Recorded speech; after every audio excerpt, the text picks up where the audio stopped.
ये न्यूमेरिकल दिया, इसमें क्या गया, in which case want of factor is maximum. इनमें से ABCD आपको दिया गया, कह रहा है इनमें से किसका वांट ऑफ फैक्टर आपका मैक्सिमम होगा। फर्स्ट केस आपका क्या है, KCl है, जो कितना आयनाइज होता है, 50% आयनाइज होता है, तो हमें इसका वांट ऑफ फैक्टर निकालना है।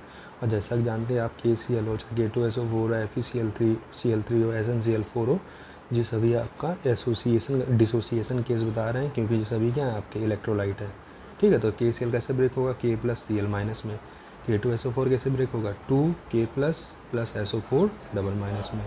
FeCl3 कैसे ब्रेक होगा, Fe triple plus 3Cl minus में। SnCl4 कैसे ब्रेक होगा, Sn + 4 पावर हो जाएगी प्लस 4Cl माइनस में। तो ये सभी आपका किसका है केस, डिसोसिएशन केस है। और डिसोसिएशन केस के लिए आपको निकालना क्या है, यहाँ पर वांट ऑफ फैक्टर को निकालना है। तो एक को हम बता दे रहे हैं, बाकी आपको खुद करना होगा। जैसे ए वाला पार्ट है आपका, तो हम लोग क्या देखते हैं, KCl कैसे डिसोसिएट होगा आपका, K + Cl माइनस में। इस तरह से डिसोसिएशन होगा। ठीक, अगर डिसोसिएशन हो रहा है तो हमने कितने मोल लिए, तो 1। डिसोसिएट हो गए कितने हो गए, 2। ठीक है, यानी 2 मॉलिक्यूल में टूट गया। जिस तरह से डाइमराइज होने पर n वैल्यू कितनी लेते थे, 2 लेते थे, ट्राइमराइज होने पर 3 ले लेंगे, टेट्रामर बनने पर 4 ले लेंगे। उसी तरह से ये कितने पार्टिकल में ब्रेक हो गया, 2 पार्टिकल में। एक लिया था, 2 पार्टिकल में ब्रेक हो गया, तो यहाँ पर हम n वैल्यू कितनी हो गई, यहाँ पर 2 हो गई। ठीक, अब अल्फ़ा वैल्यू क्या होगी, तो अल्फ़ा वैल्यू हम क्या देखेंगे, यहाँ पर 50% आयनाइज हो रहा है, यानी टोटल कितना है 100 में आयनाइज कितना हो रहा है 50। तो यहाँ से अल्फ़ा वैल्यू कितनी निकल आएगी आपकी, आयनाइज हो रहा है 50 और 100 मतलब टोटल कितने में 100 में। तो ये कितना आ गया आपका 0.5। तो n आ गया, अल्फ़ा आ गया। अब हम बात करेंगे इसके वांट ऑफ फैक्टर, कोई किस केस में, डिसोसिएशन केस में। तो डिसोसिएशन केस के लिए वांट ऑफ फैक्टर का फॉर्मूला क्या था आपका, I =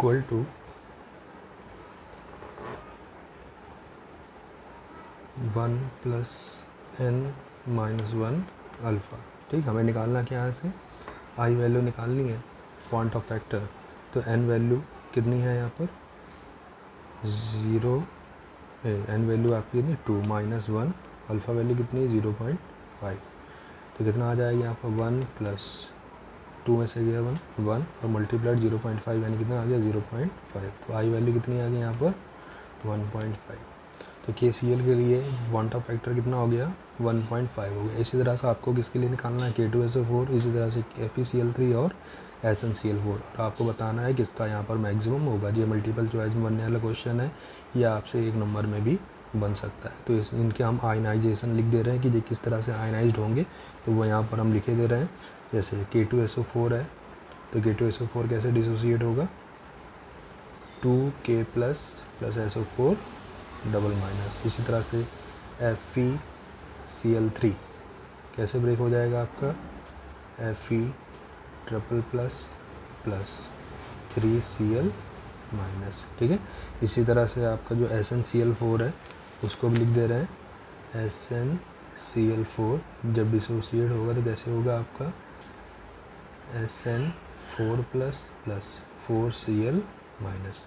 तो यहाँ पर हमने इन सभी का आयनाइजेशन करके लिख दिया है। अब आपको इनको सॉल्व करके वांट ऑफ फैक्टर निकालना है और बताना है इसमें किसकी वैल्यू ज़्यादा होगी। तो इसको सॉल्व करिएगा, सॉल्व करके बताइएगा कि इसका वांट ऑफ फैक्टर वैल्यू ज़्यादा है। तो ये मल्टीपल चॉइस में भी क्वेश्चन बनता है और 1 मार्क्स में भी आता है। नेक्स्ट क्वेश्चन है यहाँ पर, at 25 degree Celsius the highest osmotic pressure is exhibited by 0.1 m solution of. First option है CaCl2, सेकेंड है KCl, थर्ड है ग्लूकोज, फोर्थ है यूरिया। कह रहा है 25 डिग्री सेल्सियस पर 0.1 मोलैरिटी के सॉल्यूशन के लिए किनके मोलैरिटी, इनके कितना सॉल्यूशन लेना है 0.1 मोलैरिटी का लेना है इन सब का। तो कह रहा है किस सॉल्यूशन के लिए ऑस्मोटिक प्रेशर क्या होगा, हाईएस्ट होगा। ठीक है, तो यहाँ पर भी ये क्वेश्चन जो है मल्टीपल चॉइस में आता है और हर बार बनता है यहाँ से मल्टीपल चॉइस में क्वेश्चन।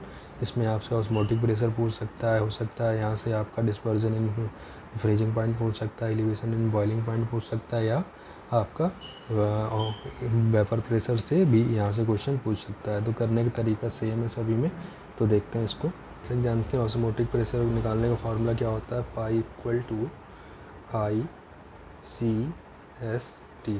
C कंसनट्रेशन है जो कि सभी के लिए सेम ही होगा, कितना दिया गया 0.1, जो कि सबके लिए सेम होगा। ठीक है, और S वैल्यू भी सभी के लिए सेम होगी, टेम्परेचर भी सभी के लिए सेम होगा। ठीक है, और ऑस्मोटिक प्रेशर हमें कैलकुलेट करना है, वो भी किससे, वांट ऑफ फैक्टर से कैलकुलेट करना, आई वैल्यू से। देखो ये और ये तीनों वैल्यू तो इन सभी के लिए क्या है, सेम है। सेम मतलब कांस्टेंट। इसका मतलब क्या हुआ, जो ऑस्मोटिक प्रेशर है वो डायरेक्टली प्रोपोर्शनल हो जाए किसके, वांट ऑफ फैक्टर आई, क्योंकि ये तीनों वैल्यू तो सेम है ना सभी के लिए। तो इसका मतलब जो ऑस्मोटिक प्रेशर है वो वांट ऑफ फैक्टर आई के क्या होगा, डायरेक्टली प्रोपोर्शनल होगा। यानी इनमें से जिनका वांट ऑफ फैक्टर क्या होगा, हाईएस्ट होगा, उसका ऑस्मोटिक प्रेशर भी क्या होगा, हाईएस्ट होगा। तो हमें बस यहाँ से क्या कैलकुलेट करना है, वांट ऑफ फैक्टर कैलकुलेट करना है। तो वांट ऑफ फैक्टर को हम नॉर्मली कैलकुलेट कर सकते हैं। हमने यहाँ पर मान लिया कि जो सब्सटेंस हैं, ठीक है, वो किस टाइप के सब्सटेंस, उनके अकॉर्डिंग उनका डिसोसिएशन या एसोसिएशन होगा। तो फर्स्ट हम बात करें तो CaCl2 अगर डिसोसिएट होगा तो कैसे डिसोसिएट होगा, Ca double plus 2Cl minus. यानी अगर हम नॉर्मली यहाँ पर वांट ऑफ फैक्टर आई देखें तो हमने कितने मोल लिए थे, 1 पार्टिकल लिया था इसका, मिले कितने, एक इसका मिला और 2 इसके, यानी टोटल कितने मिले, 3 हमने लिया, एक का मिल कितना है, 3। तो नॉर्मली अगर हम देखें आई इक्वल टू कितना हो जाएगा, मिले कितने सॉल्यूशन में 3, हमने लिए कितना था, 1, यानी आई वैल्यू इसकी कितनी आ गई, 3 आ गई। इसी तरह से अगर हम KCl की बात करें तो KCl जब डिसोसिएट होगा तो कैसे डिसोसिएट होगा, K प्लस और Cl माइनस में, यानी वैल्यू आई वैल्यू कितनी आ जाएगी इसकी, 2 आ जाएगी। फिर ग्लूकोज और यूरिया के मतलब आप जानते हैं ये दोनों तो आपके इलेक्ट्रोलाइट है, इसलिए डिसोसिएट कर रहे हैं।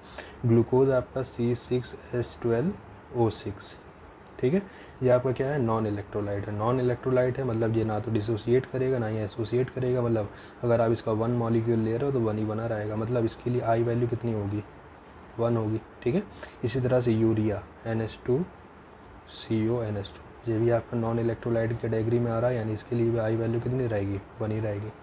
तो मतलब सबसे ज़्यादा आई वैल्यू किसकी आ रही है, CaCl2 की आ रही है। अगर आई वैल्यू CaCl2 की ज़्यादा है इसका मतलब ऑस्मोटिक प्रेशर किसका ज़्यादा होगा, CaCl2 का। यानी हाईएस्ट ऑस्मोटिक प्रेशर रखने वाला 0.1 मोलैरिटी का सॉल्यूशन किसका होगा, कैल्शियम क्लोराइड यानी CaCl2 का होगा। तो यहाँ से इस तरह से आपको क्या क्वेश्चन पूछा जाता है। ये क्वेश्चन आपको मल्टीपल चॉइस में अधिकतर पूछा जाता है। हम ऑस्मोटिक प्रेशर की जगह कोई भी कोलिगेटिव प्रॉपर्टी आपसे पुटअप कर सकता है। तो आपको पहले रिलेशन देखना होगा उस कोलिगेटिव प्रॉपर्टी और वांट ऑफ फैक्टर में।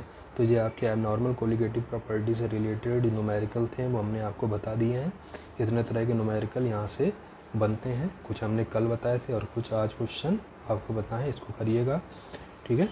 तो यहाँ से आपका जो सेकंड चैप्टर है वो ख़त्म होता है। अब जब हम नेक्स्ट वीडियो में देखेंगे यानी नेक्स्ट टर्न पर ये थर्ड चैप्टर जिसका नाम है केमिकल काइनेटिक, जिसको हम लोग स्टार्ट करेंगे।